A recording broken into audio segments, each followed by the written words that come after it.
Kisah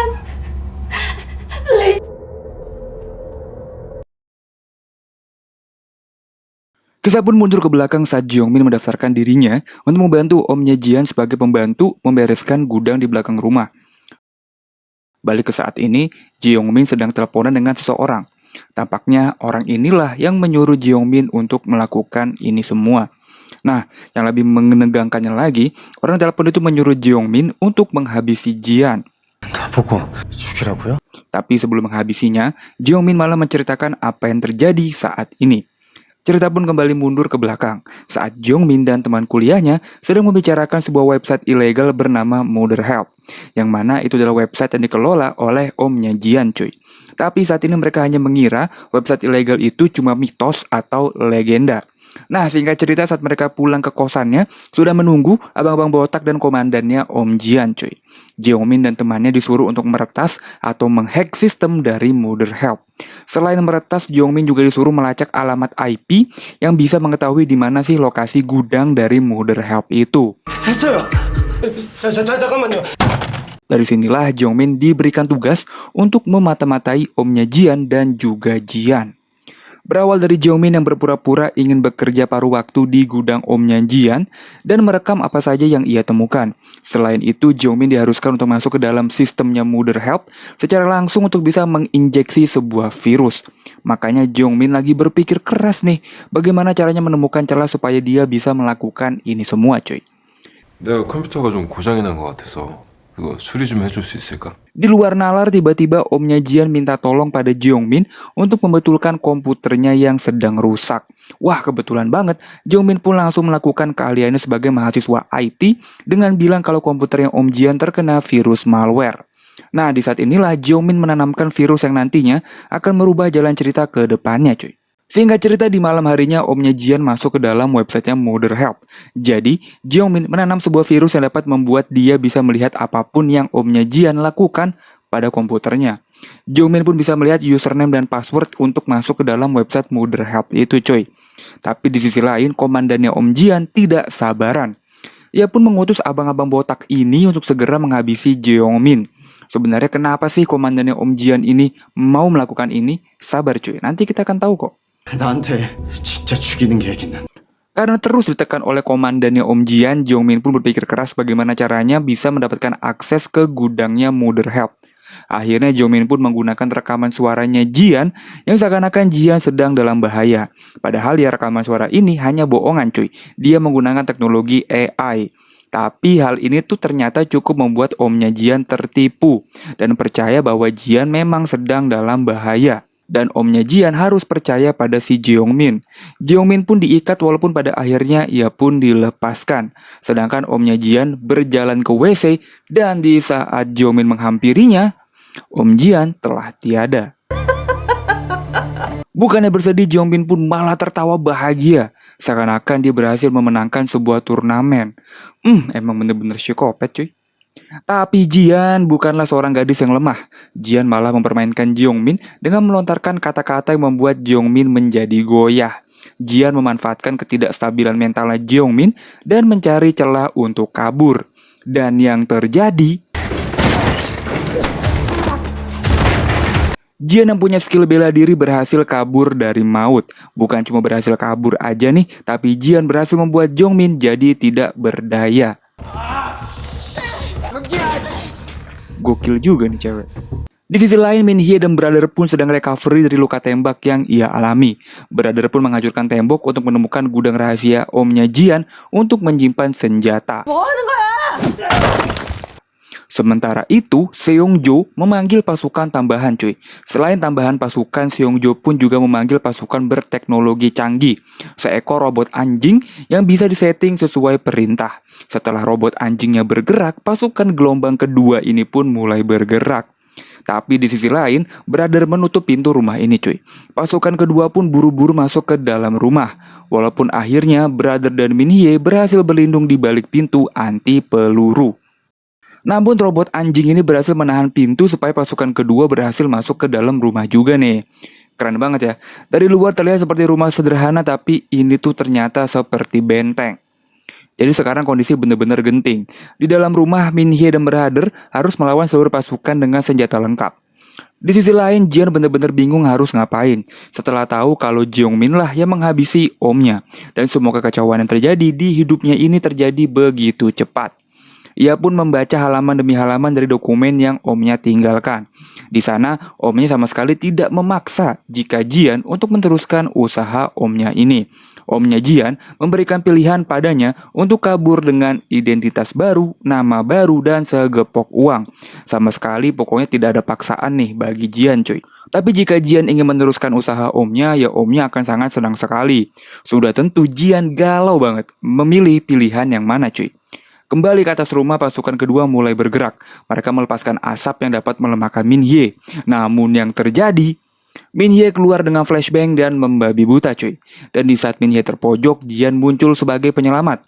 Ia muncul dan membawa 2 buah granat. Dan yang terjadi,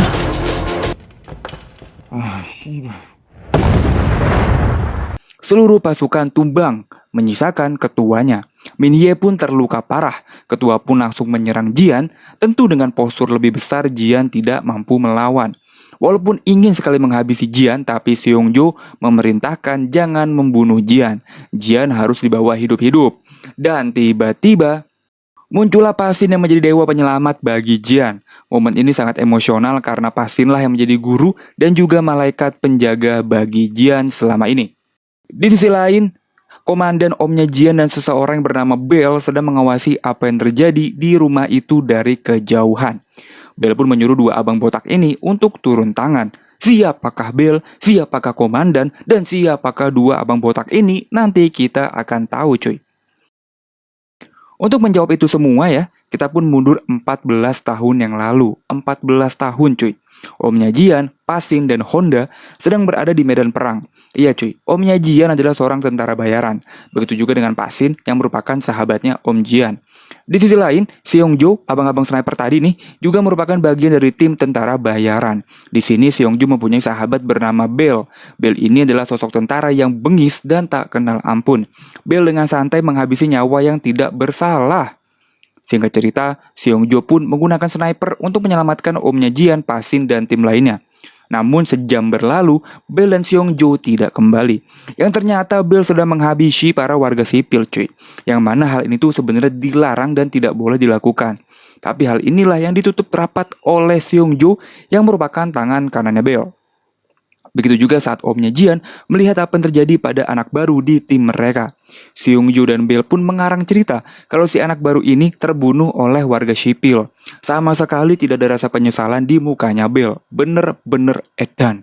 Omnya Jian yang gak percaya gitu aja, sampailah ada satu bocah culun yang lewat dan langsung disikat oleh Bell. Omnya Jian terbelalak.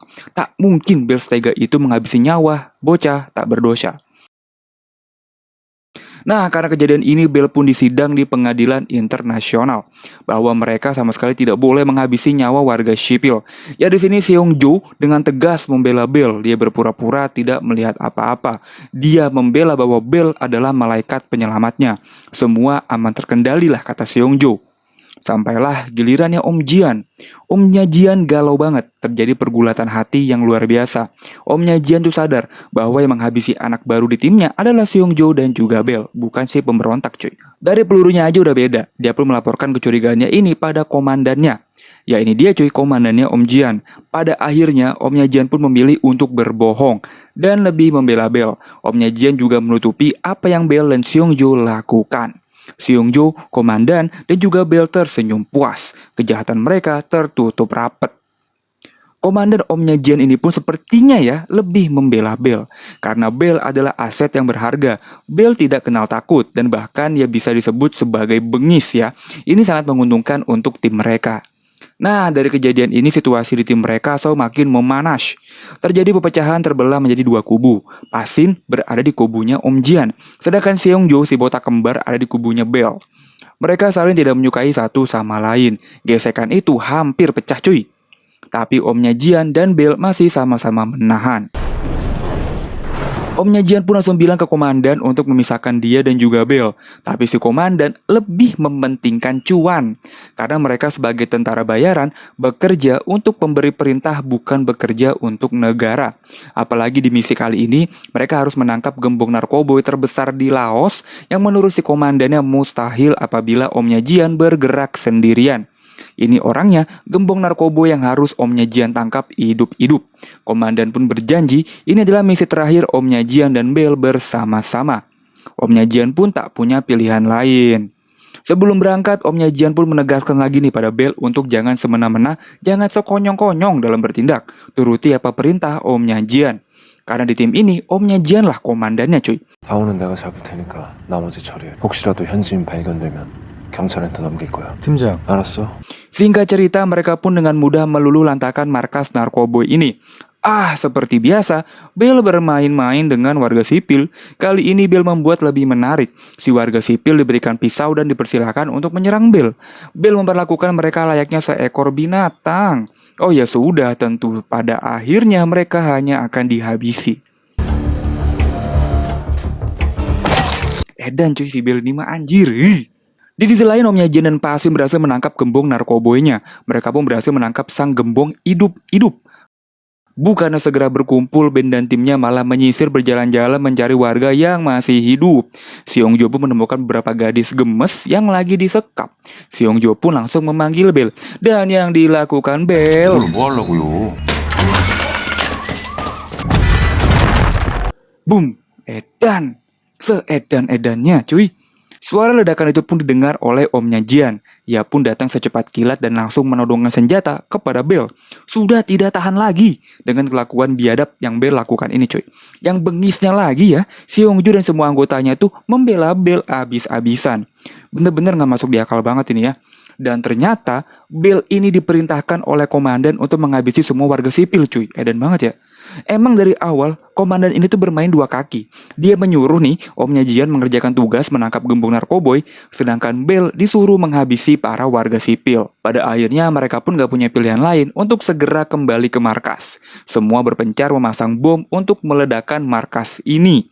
Dan saat Omnya Jian memasang bom, disinilah Omnya Jian bertemu dengan Min Hye. Ternyata Min Hye adalah gadis peliharaan gembong narkoboy tadi coy. Disinilah sisi manusiawi Omnya Jian muncul. Dia tidak seperti Bell yang akan menghabisi semua orang. Omnya Jian menyuruh Min Hye menunggu di sini. Omnya Jian dan lainnya pun bersiap pulang. Tapi Omnya Jian kembali nih ke dalam markas dan menyelamatkan Min Hye. Namun tiba-tiba 재미 보려고 혼자 남았냐? Bell ternyata mengikuti Omnya Jian. Seperti yang Bell katakan, bahwa dia diperintahkan komandan menghabisi semua warga sipil. Dan melihat Omnya Jian melindungi Min Hye membuat Bell harus melawan Omnya Jian. Perkelahian pun tak dapat terhindarkan. Mereka harus melawan satu sama lain. Walaupun Omnya Jian sempat terpojok, namun tiba-tiba Min Hye datang dan menolong Omnya Jian. Omnya Jian pun langsung memfatality Bell sekuat tenaga. Bell mempersilahkan Omnya Jian menghabisinya saat ini. Jika Bell dibiarkan hidup, Bell akan menghabisi keluarganya Om Jian sampai tidak ada yang tersisa. Waduh, sebuah sumpah yang sangat mengerikan cuy. Gedung pun meledak, Omnya Jian dan Min Hye pun kabur dari sana. Sesampainya di markas, Omnya Jian pun membuat laporan tentang kematiannya Bell. Oh tentu saja komandan tidak percaya gitu aja cuy. Apalagi dengan kejadian ini, Omnya Jian memutuskan mundur jadi tentara bayaran. Komandan pun merasakan ada yang janggal pada Omnya Jian. Komandan pun menyuruh agen intelijen mengawasi Omnya Jian. Pada akhirnya mereka semua pun berkumpul untuk memberi salam penghormatan pada Bell dengan membakar semua kenang-kenangan dari Bell yang mereka miliki. Sebuah penghormatan dari para tentara untuk pejuang yang telah gugur di medan perang. Dari adegan ini tuh udah kelihatan cuy, terbagi dua kubu. Kubu yang membela Bell dan kubu yang membela Omnya Jian. Setelah ini semua, Omnya Jian pun memilih kembali pulang kampung dan berkumpul dengan keluarganya. Dan sinilah Omnya Jian pertama kali bertemu dengan Jian. Kalian kira Bell sudah meninggal? Tentu tidak. Bagaikan bangkit dari kubur, Bell masih hidup. Bel hanya kehilangan matanya, bukan kehilangan nyawanya cuy. Bagaimana kelanjutan ceritanya? Silahkan tulis di kolom komentar cuy. Nanti gua lanjut lagi. Makasih yang udah nonton sampai habis. Silahkan subscribe. Gua cabut dan dadah.